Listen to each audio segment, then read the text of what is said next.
예, 반갑습니다. 어반입니다. 오늘은 또 환율 이야기가 연속으로 이틀 올라오는 거는 내 어반님 유튜브에 처음 있는 일. 2018년 이후로 처음 있는 일이지. 와우. 근데 이렇게 될 수밖에 없는 게 어제 이게 조회수 1등을 찍었더라고, 환율 이야기가. 그래서 보통이었으면 사람들이 보는 주제가 아니거든요, 환율이나 이런 이야기. 근데 아무래도 좀 시기가 시기인 만큼 이런 것들 댓글 보니까 겁나 싸우고 있잖아.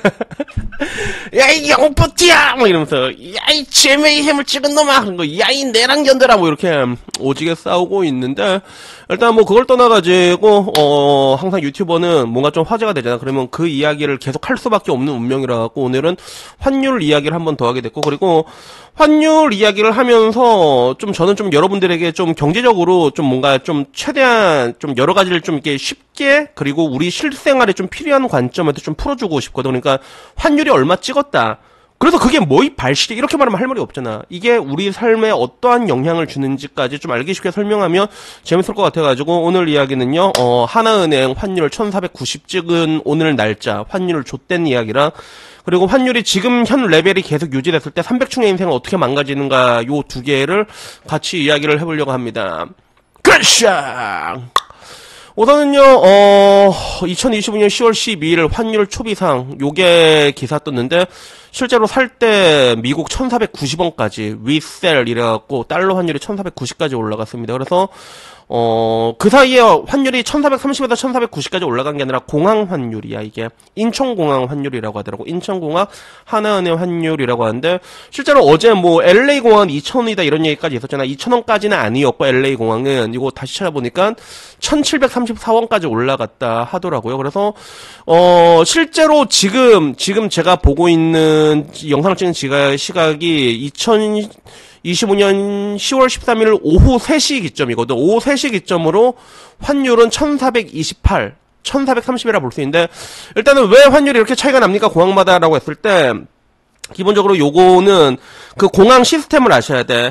우리 백화점 같은 데 가게 되면 월세 같은 걸 어떻게 주게 되냐면 매출 연동 시스템으로 주게 되는 경우가 되게 많거든. 뭐 매출로만 주는 데도 있고, 아니면 뭐 이게 꼬아놓을 때가 있어. 최저 월세 얼마 내고 뭐 얼마 초과했을 때 매출에 얼마, 이런 식으로 내는 경우가 보통 혼합해서 쓴단 말이야. 그래서 뭐 일반적인 마트나 뭐 아울렛 이런 데는 매출의 한 10%에서 15% 정도 사이, 그게 그 월세로 들어가게 돼 있고, 월세 따로 받는 경우도 있고, 진짜 비싼 백화점 20%, 25%도 넘어가게 돼 있거든요. 근데 공항도 약간 비슷한 이런 것들 연동해서 쓰게 돼 있어. 그러니까 쉽게 말해서 똑같이 환전을 해도 공항에서 환전하면 소득료가 굉장히 많이 붙는다, 요렇게 이해를 하시면 될 거야. 그래서 현재 하나은행 기준으로 인천 인국공항에서 환전을 할 때 달러는 1490원까지 올라간 요런 상황이고, 그리고 요걸 볼 때 가장 중요한 게 우리가 달러 인덱스를 보라고 했지. 달러 인덱스는 여기 보면 최근 3년을 봤을 때 최저점입니다.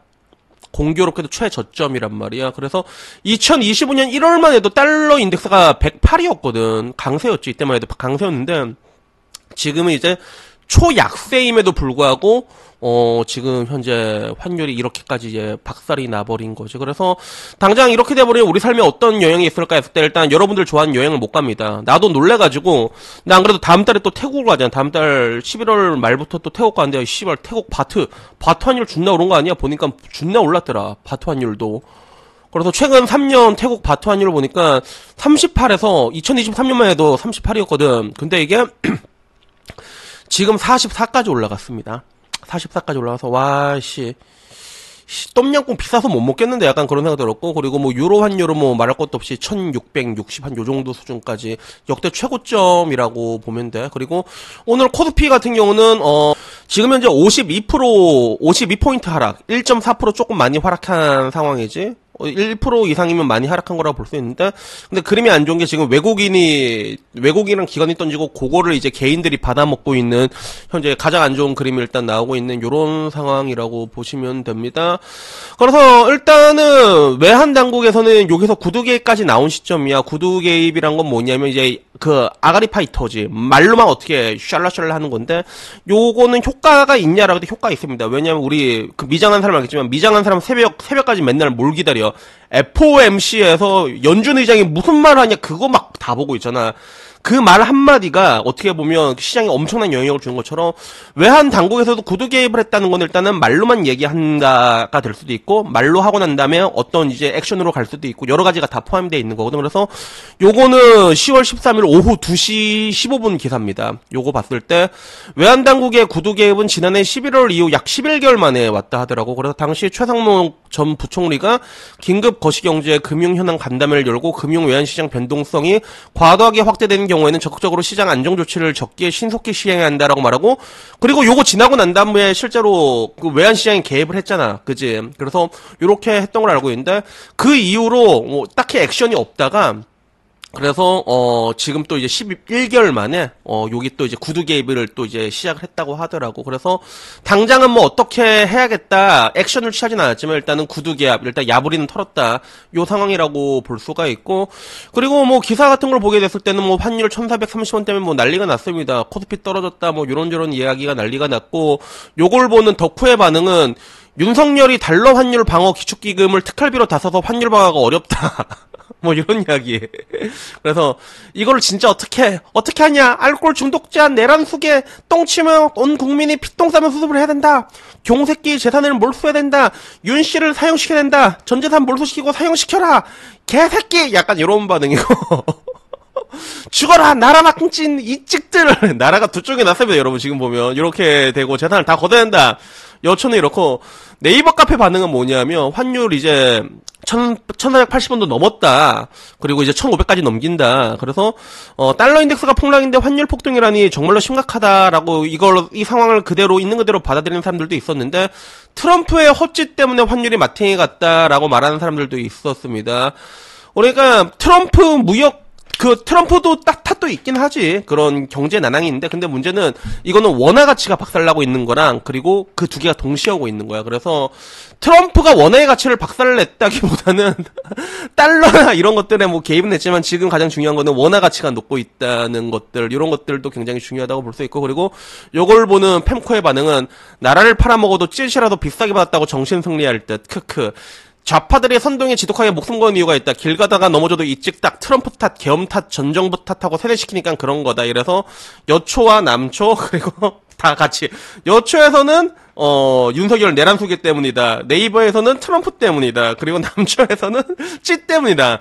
3파전 어마어마합니다. 그죠? 그런데 뭐 일단 뭐 요렇게 일어나고 있고, 그러면 이제 앞으로 가장 중요한 거, 야 이거 서론이 너무 길었다. 그러면 이제 중요한 거, 일반 사람 인생에서 환율이 올라가게 되면 우리의 인생은 어떤 데미지가 올 것인가라고 했을 때 실제로 데미지가 옵니다. 여러분들은 단지 환율이 올라가면 뭐 올라가는 거 아닌가라고 생각할 수 있겠고, 그냥 안 그래도 나 오늘도 상담 들었거든. 어반형 덕분에 제가 달러를 막 밀어 넣어가지고요. 야 이거 이익 실현해야 돼. 이거 진짜 이거 날라오고 있는데, 이익 실현하고 싶으면 해도 돼. 괜찮아. 근데 단순히 자산 시장에서 본 게 아니라 환율이 올라가게 되면 기본적으로 수입 물가가 올라가게 되잖아. 물가라는 게 기본적으로 올라가게 돼 있습니다. 어제도 얘기했지만. 근데 이런 것들이 전방위적으로 온다는 거야. 그래서 일단 여기에 대해서 일단은 내가 얘기하기 전에 GPT가 이런 건 더 얘기를 잘할 것 같아갖고 GPT한테 물어봤거든. 그래서 현재 환율 1430이 계속 유지된다면 일반 서민 입장에서 가장 크게 좆되는 거 5개만 말해봐라 하니까, 일단 제일 처음 나온 게 생활물가 폭등인 거야. 그래서 수입식품, 원유, 가스, 전자제품, 의약품 전부 달러 결제라 원가가 미친듯이 올라간다. 이렇게 얘기를 하는 거야. 그래서 휘발유, 가스, 라면, 커피, 외식비 줄줄이 올라가고, 물가 잡힌 느낌이 1도 없고, 월급 그대로인데 소비력이 반토막 난다. 그리고 대출이자 부담이 고착화가 된다. 주담대라던가 전세대출이자가 5%까지 올라가지 않냐. 요런 식으로 되는 거야. 그래서 원화가 약세가 되면 외국 자본이 빠져나가게 되고, 그렇게 되면 외국 자본 빠져나가면 어떻게 하면 금리라도 올려야 될 거 아니야. 금리를 올릴 수밖에 없단 말이야. 이게 상승 압력이 오게 되고, 그리고 물가도 올라가게 되니까 올릴 수밖에 없는 그런 것들이 있거든. 그러면 아까 말한 것처럼 주담대, 전세대출이자 올라가게 되고, 물가 같은 경우는 이게 전방적으로 올 수밖에 없는 게, 가장 기본적으로 석유 가격만 올라가게 돼도 석유 가격이 올라가냐, 다 올라갑니다, 여러분. 석유 가격이 거의 모든 제품이 기본값이라 볼 수 있어. 그래서 쌀값, 어반형 석유값이 올라가면 쌀값도 올라가는데 올라갈 수가 있습니다. 지금도 쌀값 겁나 올라갔잖아. 생활물가 겁나 올라갔는데, 근데 단순히 쌀 가격이 올라간다 이런 것보다는 뭐 이제 농사 짓고 재배하고 요게 에너지가 다 들어가잖아. 그게 전기세도 올라가겠지, 맞지? 그리고 부대 비용도 올라가고 에너지 소모 비용에 그리고 뭐 석유는 기본적으로 다 된단 말이야. 다 들어간단 말이야. 뭐 이제 석유 화장품부터 시작해갖고 에너지부터 시작해갖고 다 들어가고 그러니까 다 올라간다 보면 돼 기본적으로. 그러니까 일단은 이렇게 오고 나머지 세 개는 오게 됐을 때 중소기업과 자영업자가 도산하게 되고 세금 및 공공요금 상승 그리고 자산가치가 하락된다. 그래서 중소기업 및 자영업자 도산은 뭐냐면 원재료 수익가 급등, 납품 단가 인상을 못해서 마진이 붕괴가 되는 거지. 그래서 환율이 안정 안 되면 수입상, 식당, 공장, 편의점 전부 연쇄 타격을 맞게 되는 거야. 원가 상승, 가격 인상, 소비 위축, 매출 급감, 악순환이 돌게 되는 거지.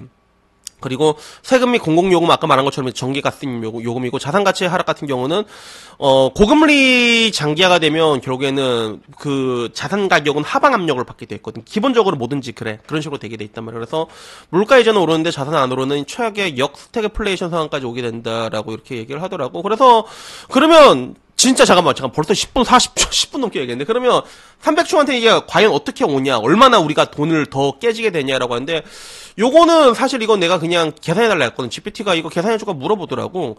환율 1430이 길게 가면 돈의 가치가 줄고 빚의 부담은 늘고 일자리와 자산이 같이 무너지는 완벽한 삼중고가 터진다길래 야 이거 일단은 내가 시나리오로 한번 계산해줄까 해서 내가 들렸는데 실제로 야 이런 걸 다 돌리더라고. 환율 1430 지속 시 가계 월간 지출의 변화, 자녀 흐름 변화. 그러니까 이게 그 대출을 받았을 때 무차빌 때랑 전세 변동금리 2억을 받았을 때랑 이걸 딱 계산을 해주대. 그래서 이게 쭈루루룩인데 간략하게 결론만 딱 보자면 어떻게 되냐면 환율이 1330 지속이 됐을 때는 단가 변동금리 대출이 월 이자가 25만 원이 추가가 돼. 그리고 공과금은 연료 12%, 식료품 8%, 외식 6%, 공상품 10% 이렇게 올라간다 하더라고. 그래서 쉽게 얼마냐? 그러면 300충이면 얼만큼 더 내냐라고 했을 때 여러분들이 집 같은 걸 이제 전세자금이나 이제 대출을 받았잖아. 대출을 받았으면 36만 원이 더 나가게 돼. 존나 큰 돈이지. 그리고 대출 안 받고 뭐 월세라던가 무차입이면 일단은 11만 원만 더 나가게 돼. 물가 상승으로 인해 가지고. 그래서 제가 얼마 전에 얘기했을 때도 그 일본과 우리나라 똑같이 300충이라도 그 보통 이제 세후 받는 금액이 일본은 세금이 20%라고 얘기했잖아. 그 10% 차이가 어마어마하게 크다고 내가 얘기했잖아. 그걸 그대로 나오게 되는 거야. 그래서 이게 정확히 맞다고 볼 수는 없지만 근데 어느 정도 맞는 얘기야. 그래서 이 기준금리는 대출금이 이제 2억이었을 때 가정인데 누가 2억만 받냐는 거지. 더 올라가게 돼 있거든. 이자가, 월 이자가. 그래가지고 2억 원 이상이면 더 되게 되겠고. 근데 아까 말한 것처럼 이제 이자는 올라가는데 또 만약에 부동산 가격이 하방 압력으로 떨어져봐. 그럼 다 갉아먹게 되는 거지. 자산 가격도 갉아먹고 이자는 늘어나게 되는 이런 역 같은 상황이 오게 되는 거고. 그리고 가장 높게 추가 지출이 올라가게 되는 거는 식료품이랑 교통연료. 식료품에서 4만 원이 더 들어간다 얘기를 하더라고. 그리고 요런 식으로 해서 외식 가격도 1.8만 원 올라가서 이렇게 보면 제법 좀 현실적인 금액이죠. 그래서 정확하다고 말을 할 수는 없고 그리고 GPT도 이상한 병신짓 존나 많이 하거든 내가 보는데 근데 실제로 한 이 정도 올라갈 수가 있을 거야. 나도 대충 계산해보니까 대충 한 이 정도는 나올 수 있겠다라는 생각이 들더라고. 그래서 결론적으로 요런 식으로 환율이 올라가게 됐을 때 남의 이야기가 아니라 근데 가장 심각한 건 뭐냐면 그 혹시 제 유튜브 보시는 분들 중에서도 건설업 종사하시는 분들이 있을지 모르겠는데 환율이 올라가게 되면 다이렉트로 제일 먼저 빠개지는 게 건설업이거든. 그래서 건설업이 요 근래 진짜 안 좋았어요. 여러분들은 기사에 안 나서 잘 모르는데 내 그 개츠비 얘기 해줬잖아. 개츠비도 얼마 전에 개빡쳐갖고 몇 년 전에 회사 난리 났다고. 왜 그러니까 공사를 시공을 해야 되는데 환율이 높으니까 수익 가격이 다 올랐잖아 가격이. 그러니까 공사를 안 짓고 대표가 돈을 들고 날라버린 거야 그게. 그런 일들을. 그래서 지금 PF들을 올쌉되고 있는 경우가 일단은 이 가격 입찰을 해갖고 진행을 했는데 문제는 이제 수입 단가가 다 올라가거든. 그 환율 올라가게 되면 전방위적으로 진짜 모든 수입한 거 다 올라간단 말이야. 자재가 엄청 올라간단 말이야. 그러니까 이게 건설업이 일단 직접적으로 타격이 존나 받게 됐고 그리고 건설업 같은 경우도 이게 아까 말한 것처럼 이제 환율 올라가게 되면 또 이제 또 뭐야 금리 올라가게 되냐. 금리 올라가게 돼버리면 또 가격 하방 압력을 받게 되잖아. 또 PF 또 뻐개지지. 왜? 지어봤자 돈이 안 되니까. 원료는 올라가고 가격은 떨어질 것 같고. 그러면 이런 게 올쌉되게 돼버리면 그 경제를 운영하는 주체 중에서 가장 경기를 부양하기 쉬운 게 건설업이거든요, 여러분. 그리고 건설업으로 중국 존나 많이 지은 게 왜 그러냐면 특히나 건설업 같은 경우는 이제 저임금 노동자들 있지, 일용직이라는 거 이런 사람들이 되게 많단 말이야. 그 사람들이 소득을 벌고 그게 바로 경제로 돌게 돼 있거든. 근데 이런 식으로 돼버리면 이제 건설업이 완전 개나가리 개박살 나는 거야, 이게. 개박살 나버리면 그 다음에 또 뭐가 온다? 그 모든 여파가 다시 또 이제 대한민국 전역으로 휩쓸게 돼 있다는 거지. 이렇게 되니까 준내 무섭죠, 여러분. 이 충격파가 이제 시작이 됐다는 거예요. 그래서 요로 인해 가지고 이제 이 악순환이라는 게 이제 결국에 이제 시작이 됐다고 보면 돼. 약간 에반게리온 보는 것 같은데, 에반게리온 세컨드 임팩트, 서드 임팩트인가? 약간 뭐 그런 느낌. 야, 서드 임팩트까지는 아니다. 그 정도까지는 아니고, 근데 임팩트라는 게 아까 말한 것처럼 돌게 돼 있단 말이에요. 그래가지고 요게 아마 한동안 제가 늘상 말했던 것처럼 대한민국은 끝났다라고 얘기를 하잖아. 근데 요게 또 대한민국의 성장 동력이나 이런 것들이 계속 안 좋게 계속 맞물리고 있거든. 그러다가 이게 또 엄청난 게 또 터질 수도 있는 그런 상황이라는 거죠. 그래가지고 결론적으로 환율이 올라가게 되면 이런 상황이 오게 되고, 그리고 여기서 환율이 아까 말한 것처럼 최악의 상황이 이제 1500까지 뚫고 1600까지 뚫고 이렇게 올라가 버리면 그 다음에 또 어떻게 될까? 더 끔찍한 상황이 오게 되는 거지. 건설업이나 이런 거 다 엎어지게 되고, 그리고 자산 가격은 하방향으로 더 커져야 될 것이고, 그렇게 되면 이제 뭔가를 만드는 것들이 다 올스탑 돼버릴 것이고, 그렇게 되면 또 실직자들은 많아질 것이고, 그렇게 되면 다시 또 매출은 줄어들 것이고, 이게 전형적인 그런 악순환 사이클의 시작이거든. 그래가지고 요런 식으로 지금 돌아가고 있습니다. 그래서 여튼간에 오늘 이야기는요 여기까지고요. 그래서 당분간 이게 어떻게 안정이 될지 안 될지는 모르겠는데 아마 안정되기는 쉽지 않을 것 같아. 그 외환당국에서 환율을 개입한다고 해도 이건 못 막습니다. 제가 봤을 때는 그게 돈을 일시적으로 차입을 해도 환율을 방어한다고 해도 결국엔 나라 자산만 달러 보유만 계속 야금야금 박살낼 확률이 되게 높거든. 그래가지고 뭔가 좀 이게 나라가 좀 안정되고 뭔가 이제 사람의 심리적인 것들도 조금 많이 안정되고, 그리고 나라의 기본 펀더멘털 자체가 좋아져야 되거든. 그걸 맨 처음에 얘기했던 사람이 한국은행 이창용 총재가 그 얘기를 했는데, 근데 뭐 글쎄 뭐 내가 보기에는 잘 모르겠다. 그게 이제 와선 될란가는 모르겠다. 그래가지고 여튼간에 그래서 결론은 뭐다? 쯧됐다. 쯧됐다. 300층의 경우 최고 30만 원이 더 나갈 수도 있다라는 이런 암담한 이야기를 전하면서 오늘 뉴스를 마치려고 하는데, 그래도 항상 말하지만 그래도 뭐 이렇게 좋게 생각하면 그래도 뭐 이렇게 됐어도 그래도 뭐 라면이라도 하나 더 먹어야지.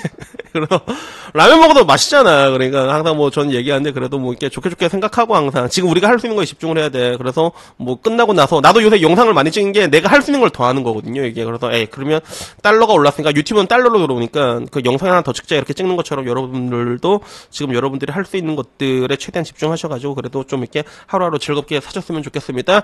여튼간에 뭐 오늘 이야기 17분의 장장한 영상 여기까지고요. 다음에 조금 더 재밌는 이야기로 찾아뵙도록 하겠습니다. 이상입니다. 감사합니다. 땡큐.